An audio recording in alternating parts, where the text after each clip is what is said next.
Ces échanges me montraient combien le karaté créait un lien puissant entre nous. Un jour, pour célébrer cette unité, j'ai décidé d'inviter nos familles, nos amis et même des membres d'autres écoles de karaté comme aujourd'hui.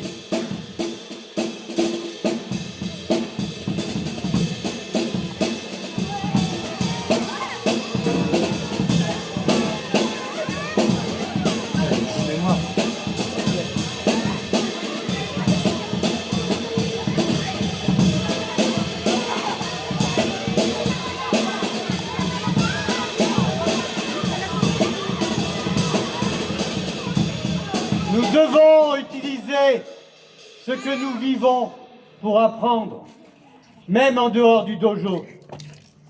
Savez-vous qu'à Okinawa, le tir à la corde est bien plus qu'une festivité.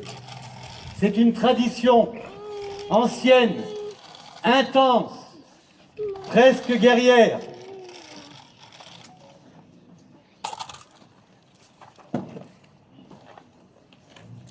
Au signal de l'arbitre, Attends.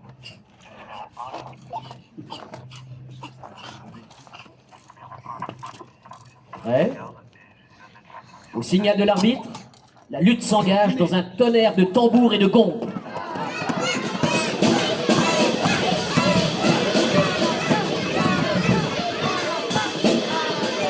Les supporters encouragent leurs équipes avec ferveur, sinon avec rage. Et il arrive que des désaccords sur les décisions de l'arbitre dégénèrent en véritable bataille. Yame! Pour cette raison, ce dernier doit être capable de maintenir l'ordre et d'apaiser les tensions. Durant mes années d'enseignement en art, j'ai souvent été sollicité pour arbitrer ces compétitions. Grâce à ce que le karaté m'a appris, jamais une dispute sous ma médiation n'a dégénéré en violence. Et voilà ce que je voulais partager comme observation avec vous. Une équipe focalisée sur la victoire a toutes les chances d'échouer, alors qu'une équipe qui concourt par amour du sport et convivialité triomphe fréquemment. Cette leçon s'applique au karaté. Un esprit libéré de toute préoccupation de gain ou de perte est un esprit qui conduit le plus souvent à la vraie réussite.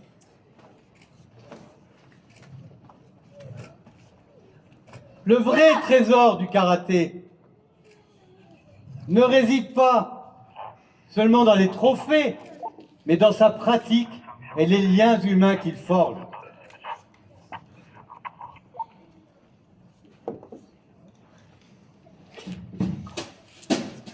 On sort avec la corde.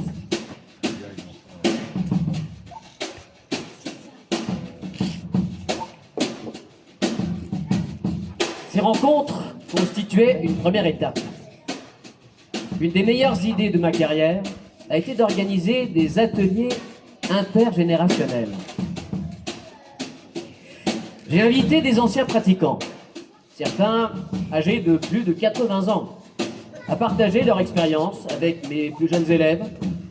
Je voulais créer un espace où les étudiants apprendraient de ceux qui avaient pratiqué le karaté durant des décennies. Et parmi eux, Saito, un vieil homme aux yeux pétillants malgré le poids de l'âge. Il trouva vite le cœur de ses interlocuteurs. Mes amis, lorsque je commençais le karaté, je me comportais comme un enfant effrayé. Je m'irritais, je me décourageais, je m'agitais sans aucune patience. Et puis, comme je m'épuisais, j'ai commencé à regarder autour de moi. Saito a alors expliqué comment, peu à peu, il a maîtrisé un kata, puis un autre, comment il a ravalé ses larmes de douleur et d'humiliation pour se renforcer et remporter ses premiers combats.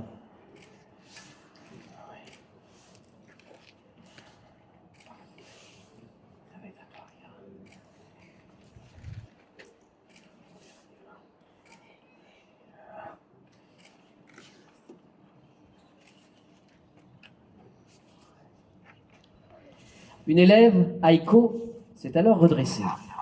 Je me rappelle mon propre cheminement. J'ai commencé le karaté pour me défendre, mais j'ai surtout appris sur moi. Je veux devenir médecin.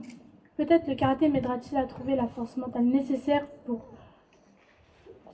surmonter les difficultés de cette carrière. Aiko, le parcours vers la médecine peut être ardu, mais l'esprit que tu places dans ta pratique te soutiendra. Chaque coup que tu donnes ici, chaque kata que tu perfectionnes te prépare mentalement et physiquement à affronter la plupart des défis. Allez, on fait le Sandan.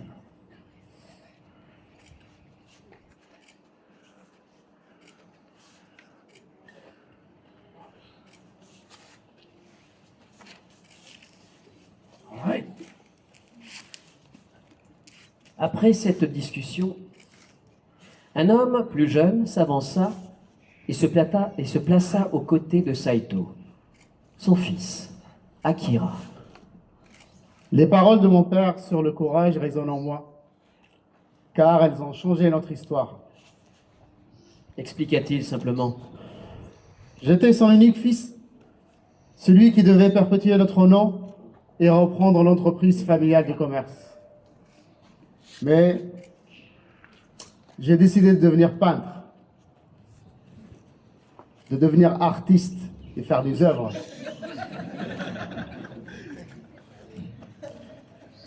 Dans notre culture, ce refus de devoir filial est impardonnable. Nous avons échangé des mots terribles. Pendant 10 ans, nous sommes restés des étrangers. J'avais perdu mon fils pour avoir été trop rigide. Un jour pourtant, par bonheur, j'ai assisté à une démonstration de karaté sans savoir que mon père y participait. Je l'ai vu exercer un kata avec une grâce que je ne lui connaissais pas. À la fin, nos regards se sont croisés. Sur le tatami, nous étions égaux. Ce n'était plus le fils rebelle face au père autoritaire, mais deux karatékas cherchant l'équilibre. Le karaté nous a offert un langage commun que nous n'avons pas connu auparavant. Ayato, une jeune fille timide de 13 ans, leva la main. Je veux être capable de parler devant les autres, mais j'ai peur. Aiko, chaque combattant connaît la peur et nous accompagne partout. Ce qui est important, c'est de ne pas la refuser, mais de trouver comment l'affronter. Quand tu montes sur le tatami, tu deviens un peu un combattant. Cela demande du courage, le même que dans la vie, lorsque tu veux te lever et parler à tous. C'est un kata. Le sourire qui éclaira le visage d'Ayato montrait qu'elle avait déjà changé.